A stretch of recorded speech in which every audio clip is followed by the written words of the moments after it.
अस्सलाम वालेकुम to all. I am Mohammad Kasim. So guys, आज का हमारा टॉपिक है carbohydrates.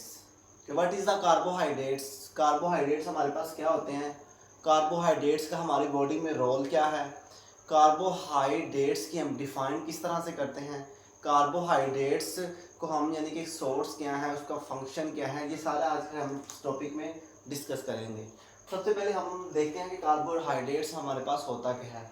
Carbohydrates are the most important organic compound होता है हमारे पास, जो कि present in the body in the living organism, जो कि लिविंग ऑर्गेनिज्म की बॉडी में पाया जाता है। उसके बाद जो हमारे पास कार्बोहाइड्रेट्स की हम अगर डिफाइन करें कि कार्बोहाइड्रेट्स हमारे पास, हमने कहा कि कार्बोहाइड्रेट्स हमारे पास होता है the most important organic compounds present in the living organism. अब कार्बोहाइड्रेट्स को हम डिफाइन करें तो कार्बोहाइड्रेट्स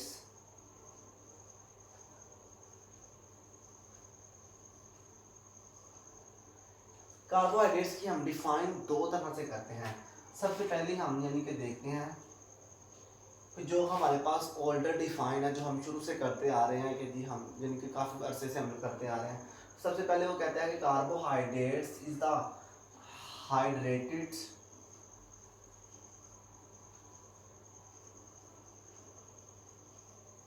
कार्बन। वो कहता है कि कार्बोहाइड्रेट्स हमारे पास हाइड्रेटेड कार्बन्स होते हैं, made up of the carbon, hydrogen and oxygen. कि उसने कहा कि कार्बोहाइड्रेट्स हमारे पास ऐसे कंपाउंड होते हैं, ऐसे हाइड्रेटेड कंपाउंड्स होते हैं जो मेड अप होते हैं, जो बने हुए होते हैं कार्बन के, हाइड्रोजन के एंड ऑक्सीजन के। अब इसका हम अगर जनरल फॉर्मूला भी हम देखें तो इसके साथ अगर हम एन लगा दें, 2n लगा दें, इसके साथ है, ये हमारे पास इसका जनरल फार्मूला बन जाता है। अगर हम इसका यानी कि अगर हम इसको हम कार्बोहाइड्रेट्स को हाइड्रेटेड कार्बन क्यों कह रहे हैं? हम कार्बोहाइड्रेट्स को हाइड्रेटेड कार्बन इस वजह से कहते हैं क्योंकि इसमें जो हाइड्रोजन एंड ऑक्सीजन की जो हमारे पास रेशो होती है वो हमारे पास आती है कार्बन 1 2 एंड 1।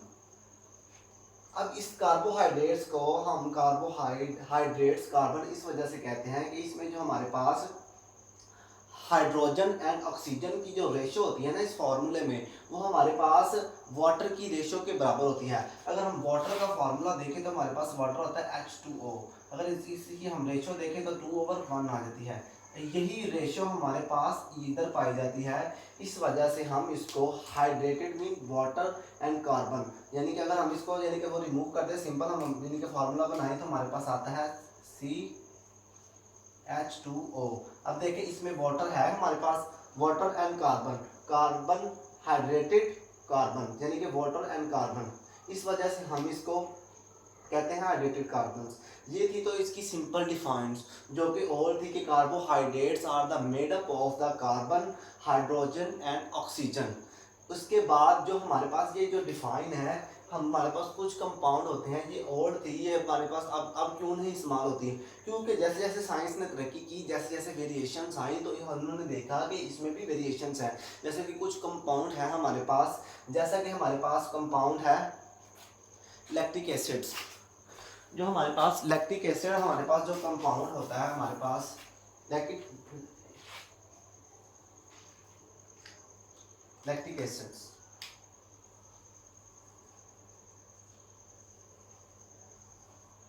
लैक्टिक एसिड हमारे पास एसीटेट एसिड्स, ये जो दो हमारे पास कंपाउंड होते हैं वो इस डिफाइन के ऊपर पूरा उतरते ही नहीं है। कि जो हमारे पास हमने कहा carbohydrates made up of the carbon, hydrogen and oxygen, ये जो दो कंपाउंड होते हैं, ये हमारे पास इनके अंदर भी हमारे पास same carbon, hydrogen and oxygen, हमारे पास और भी बहुत सारे कंपाउंड जिनमें ये तीनों मॉलिक्यूल्स पाए जाते हैं, ये तीनों एटम्स पाए जाते हैं, लेकिन हम उनको तो कार्बोहाइड्रेट्स नहीं कह सकते। हम हर एक कंपाउंड को कार्बोहाइड्रेट्स नहीं कह सकते।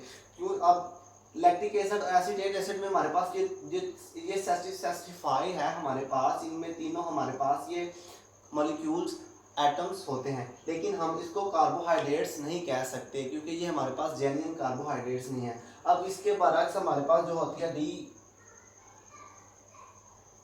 Oxy ribose.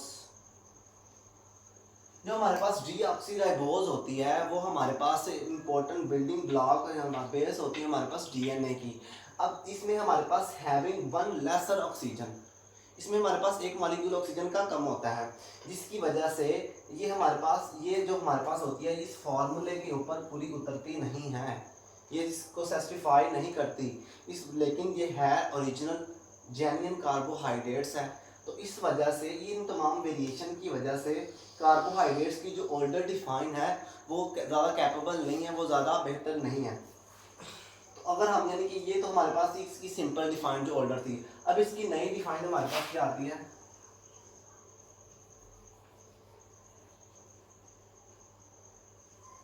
जो आजकल यूज हो रही है इन एडवांस दौर में जो यूज हो रही है केमिकल, जो उसकी डिफाइंड है हमारे पास,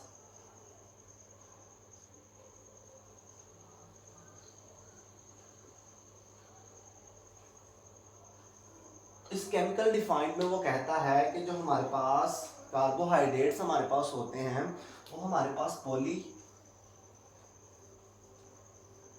हाइड्रोक्सी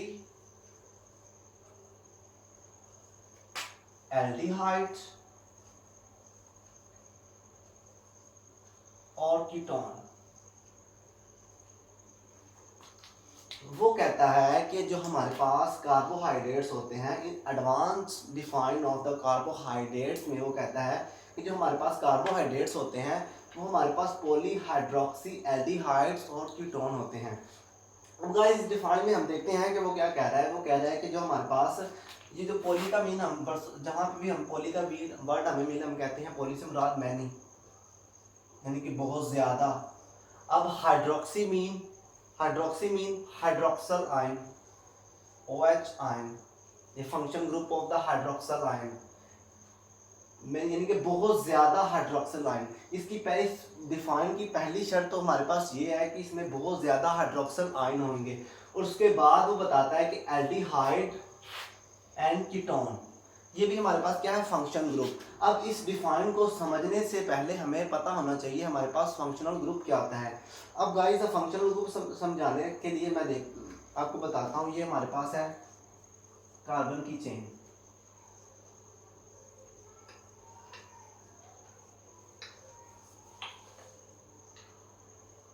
अब इनकी वैलेंसी पूरी करने के लिए हम हाइड्रोजन लगा देते हैं। जैसा कि हमें पता है कि कार्बन हमारे पास 4 बॉन्ड बनाता है,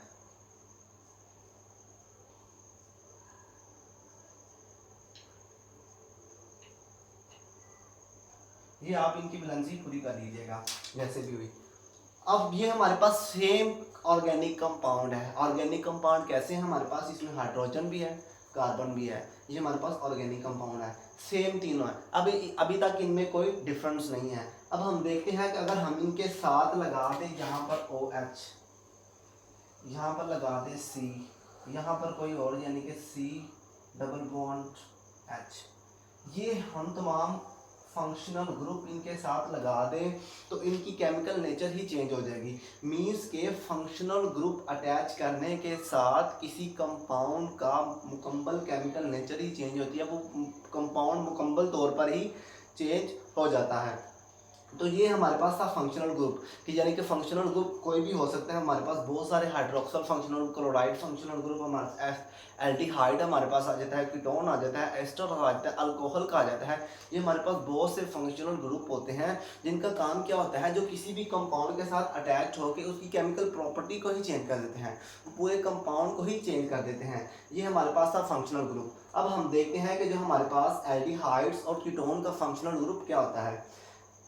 जो हमारे पास गाइस एल्डिहाइड होता है, वो एल्डिहाइड का फंक्शनल ग्रुप हम देखें तो जो इसके सेंटर में हमारे पास कार्बन होता है, डबल बॉन्ड ऑक्सीजन, एक साइड पे हम कार्बन लगा लें या R चेन लगा लें कार्बन की, एक साइड पे हमारे पास हाइड्रोजन होता है। ये हमारे पास एक फंक्शनल ग्रुप है एल्डिहाइड का। एक सिंपल एल्डिहाइड का हमारे पास ये एक फंक्शनल ग्रुप है। इसको हमने देखे ध्यान से, एक तरफ सेंटर में हमारे पास जो सेंट्रल कार्बन एटम है उसके साथ डबल बॉन्ड ऑक्सीजन आएगा, एक साइड पे हमारे पास हाइड्रोजन आएगी और एक साइड पर कार्बन की चेन होएगी। इसमें इसको हम एल्डिहाइड क्यों कहते हैं, क्योंकि इसमें हमेशा हमारे पास कार्बन की चेन एक साइड पर होती है एंड यानी कि एक साइड पे हमारे पास हाइड्रोजन, दूसरी साइड पे उसकी कार्बन की चेन नहीं होएगी, यानी कि एंड एक एंड पे हमारे पास चेन चलती है, एक एंड हमारे पास वैसे का वैसे ही होता है। ये हमारे पास था एल्डिहाइड फंक्शनल ग्रुप। अब हम कीटो फंक्शनल ग्रुप को देखते हैं तो वो हमारे पास आता है सेंटर में carbon atom, double bond oxygen, यहाँ पे भी कार्बन, यहाँ पे भी कार्बन है। अब कार्बन भी लगा सकते हैं आप, आर चेन भी लगा सकते हैं, कार्बन का मतलब ही आर चेन ही है। अब यहाँ पर देखें central atom of the oxygen हमारे पास सेंटर में आ रहा है, यहाँ पर जिसके साथ डबल बॉन्ड ऑक्सीजन हमारे पास ये सेंटर में आएगा, इसको हम कहेंगे कीटोन, कीटोन फंक्शनल ग्रुप। तो गाइज आपको समझ आ गई होगी कि जिसके एंड पर एक हाइड्रोजन हो, यानी कि कार्बन की चेन सिर्फ एक एंड पर हो, वो हमारे पास एल्डिहाइड होता है। लेकिन अगर कार्बन के दोनों तरफ में कार्बन की चेन हो तो हमारे पास वो कहलाता है कीटोन ग्रुप। अब हम इसकी डिफाइन करने में हमें आसान होएगा। अब हम इसकी एग्जांपल देखते हैं कि हमने कहा जी पॉली हाइड्रोक्सी एल्डिहाइड और कीटोन जो हमारे पास होते हैं वो हमारे पास कार्बोहाइड्रेट्स होते हैं। हमें फंक्शनल ग्रुप, हमें पॉली का भी पता चल गया, हाइड्रोक्सी का भी पता चल गया, एल्डिहाइड का भी पता चल गया और कीटोन का भी पता चल गया। अब हम यानी कि कोई एग्जांपल्स लेते हैं।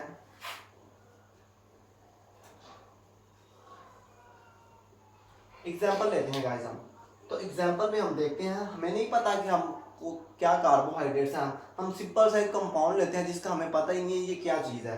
सिंपल सा हमने कंपाउंड ले लिया,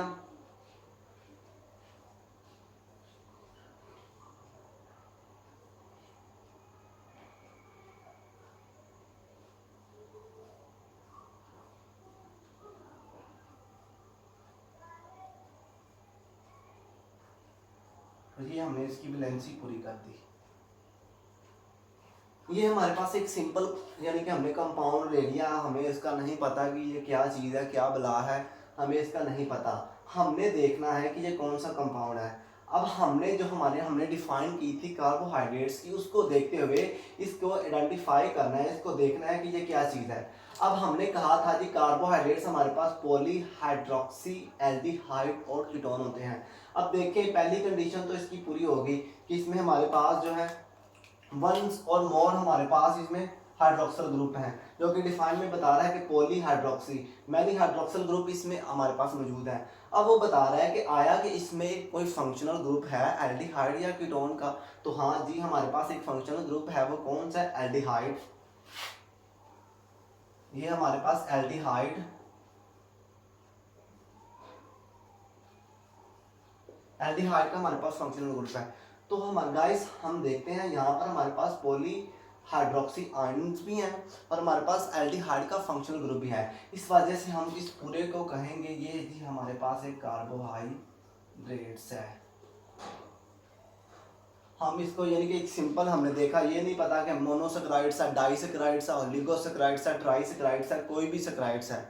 हमने ये नहीं, हमने सिंपल देखा कि कंपाउंड में हम कार्बोहाइड्रेट्स की आइडेंटिफाई कैसे कर सकते हैं, तो इस तरह से हम इसको देख सकते हैं। अब हम एक इसकी और एग्जांपल लेते हैं।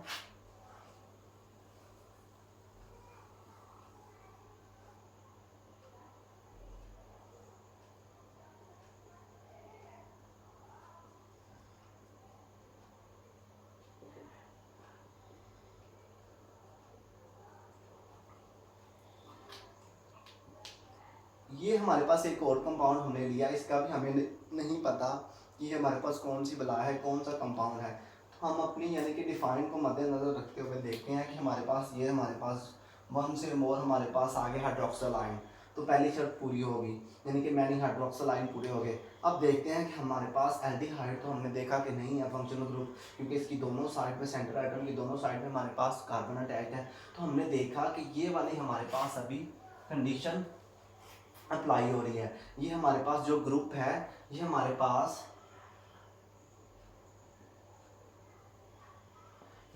जो ग्रुप है हमारे पास कीटो ग्रुप है, कीटोन है हमारे पास। तो हमने देखा कि पॉलीहाइड्रोक्सिल आयन भी हमें मिल गए और हमारे पास कीटोन फंक्शनल ग्रुप भी मिल गया। तो ये हमारे पास एक मुकम्मल कार्बोहाइड्रेट्स है, कार्ब्स है, जिसे कार्ब्स भी कह सकते हैं हम। तो अब इन दोनों में आप कहेंगे कोई डिफरेंस है कि नहीं है, हमने उसको भी कार्बन क्या कार्बोहाइड्रेट्स कह दिया, इसको भी कह दिया। तो हाँ, इसमें बहुत बड़ा डिफरेंस है, क्योंकि इस कार्बोहाइड्रेट के साथ जो फंक्शनल ग्रुप है वो एल्डिहाइड है। इस वजह से हम इसको कहेंगे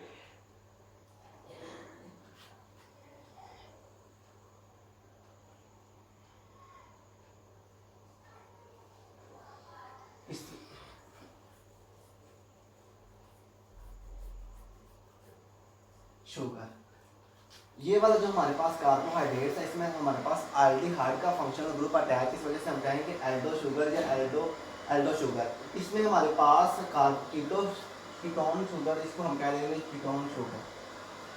जिसके साथ हमारे पास कीटोन का ग्रुप होएगा उसको हम कीटो कार्बोहाइड्रेट कह देंगे। जिसके पास एल्डिहाइड होगा उसको एल्डो कार्बोहाइड्रेट्स का नाम देंगे। ये तो हमारे पास थी कार्बोहाइड्रेट्स का। अब वो इसकी केमिकल डिफाइन में एक बात और हमें बताता है कि जो कार्बोहाइड्रेट्स होते हैं वो हमारे पास कॉम्प्लेक्स जो कंपाउंड होते हैं हमारे पास, उनकी हम जब हाइड्रोलाइसिस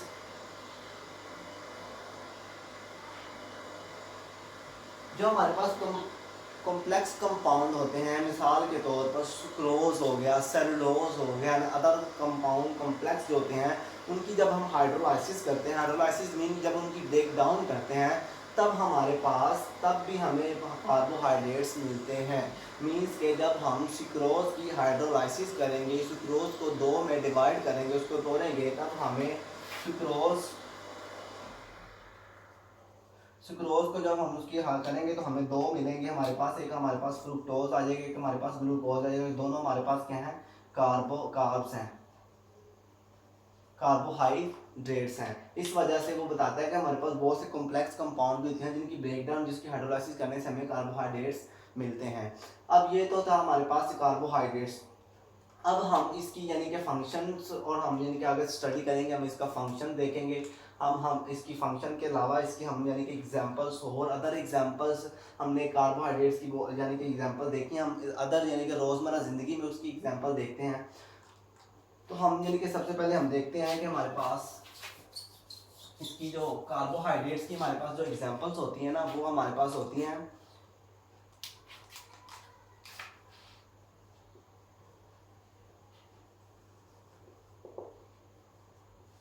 सबसे पहले हमारे पास आ जाती है कॉटन,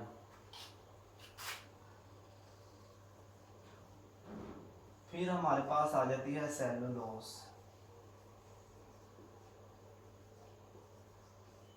फिर हमारे पास स्टार्च है। जो हमारे पास कॉटन होती है वो हमारे पास पेपर्स वगैरह में पाई जाती है। हमारे पास सेलुलोज होती है वो हमारे पास वुड वगैरह में पाई जाती है। प्लांट वगैरह की सेल वॉल जो बनी होती है वो भी हमारे पास सेलुलोज की बनी होती है। स्टार्च भी हमारे पास यानी कि बहुत सारे कंपाउंड में पाई जाती है। अब वो कहता है कि इन चीज़ों के अलावा भी जो कार्बोहाइड्रेट्स होता है, अदर एग्जाम्पल फॉर में हमारे पास आ गया मिल्क, शुगर, कैन शुगर, ये भी हमारे पास एग्जाम्पल है कार्बोहाइड्रेट्स की। इनके अलावा वो बताता है कि कार्बोहाइड्रेट्स बहुत से ऑर्गेनिज्म यानी कि पाए जाते हैं सेल्स के अंदर and all type of the organism में वो बताता है कि जो हमारे पास प्लांट होते हैं उनकी सेल वॉल जो बनी होती है सेलुलोज की बनी होती है, उसमें पाए जाते हैं। और जो कि कुछ ऑर्गेनिज्म फंजाई वगैरह की कॉटन की बनी होती हैं, वो भी हमारे पास क्या होती है, कार्बोहाइड्रेट्स होती है। तो ये तो हमारी यानी कि अब वो उसका फंक्शन बता रहा है कि कार्बोहाइड्रेट्स का फंक्शन हमारे पास क्या होता है। कार्बोहाइड्रेट्स का बहुत फंक्शनल रोल होता है, यानी कि mechanical and functional role play अदा करता है। और बहुत सी यानी कि हमने देखा कि बहुत सी जो हमारे पास हैं उनकी प्लांट्स एंड एनिमल्स की सेल वॉल बनाने के लिए बहुत से अहम किरदार अदा करता है। अब जो हमारे पास कार्बोहाइड्रेट्स हैं ना, ये बहुत सारे अदर कंपाउंड के साथ मिलकर भी बहुत सारा यानी कि अदर कंपाउंड के साथ कंबाइन करके भी बहुत अहम रोल प्ले करता है। जैसा कि कार्बोहाइड्रेट्स, अब मैं यानी कि पूरा नहीं लिख रहा, कार्बोहाइड्रेट्स प्लस मिला ये कार्बन नहीं है, ये कार्बोहाइड्रेट्स है। कार्बोहाइड्रेट जब मिलेगा हमारे पास प्रोटीन के साथ तो हमारे पास बना देगा ग्लाइकोप्रोटीन। जब कार्बोहाइड्रेट्स मिलेगा लिपिड के साथ तब हमारे पास बना देगा ग्लाइकोलिपिड। ये तो हमारे पास जो दोनों हमारे पास कंपाउंड है ये हमारे पास कंजुगेटेड कंपाउंड आते हैं, क्योंकि ये दो मॉलिक्यूल्स की कंजुगेशन के मिलने से बने हैं। इस वजह से ये हमारे पास कंजुगेटेड मॉलिक्यूल्स कहलाते हैं। यानी कि हमने ग्लाइकोप्रोटीन यानी कि बोन्स वगैरह में ग्लाइकोलिपिड्स वगैरह हमने बहुत जगह पे हम रोज़ पढ़ते हैं कि ग्लाइकोप्रोटीन ग्लाइकोलिपिड्स वो होते क्या हैं। दरअसल जो ग्लाइकोप्रोटीन होते हैं वो हमारे पास कार्बन्स एंड प्रोटीन होते हैं और ग्लाइकोलिपिड हमारे पास कार्बन्स एंड लिपिड्स होते हैं। तो गाइज ये था आज का हमारा सिंपल सा टॉपिक्स कार्बोहाइड्रेट्स का। अगर हम यानी कि लास्ट पे अगर हम इसका सोर्स की बात करें कि हमें कहाँ कहाँ से कार्बोहाइड्रेट्स मिलते हैं, तो इसका सोर्स हमारे पास ये आ जाता है। हमारे पास जितने भी ग्रीन वेजिटेबल्स हैं, ग्रीन्स हमारे पास वो ग्रीन्स जो भी हमारे पास चीज़ें आ जाती हैं उसमें हमारे पास कार्बोहाइड्रेट्स होते हैं। आलू एक बेहतरीन एग्जांपल है कार्बोहाइड्रेट्स की। स्टार्च वगैरह सेलुलोज वगैरह बहुत सी चीज़ें हमारी रोज़मर्रा ज़िंदगी में, मिल्क चीनी वगैरह ये हमारी रोज़मर्रा ज़िंदगी में सोर्स ऑफ द कार्बोहाइड्रेट्स हैं। तो ये सिंपल सा आज का हमारा टॉपिक था। यानी कि आज हमने क्या पढ़ा, हमने कार्बोहाइड्रेट्स को देखा, उसका इंट्रोडक्शन देखा, उसकी डिफाइन की, उसका मेन पॉइंट्स हमने डिस्कस किए। बस अब अगले लेक्चर में हम इसका यानी कि क्लासिफिकेशन ऑफ द कार्बोहाइड्रेट्स को देखेंगे। हमने टाइप का जिक्र नहीं किया यहाँ पे, मोनोसेकेराइड्स, डाइसेकेराइड्स, ओलिगोसेकेराइड्स, पॉलीसेकेराइड वगैरह का हमने किसी का इसमें जिक्र नहीं किया था। ये simple introduction of the carbohydrates था हमारे पास। अब कल के लेक्चर में हम देखेंगे कि हमारे पास इसकी क्लासिफिकेशन क्या होती है carbohydrates. Thank you to all, thank you.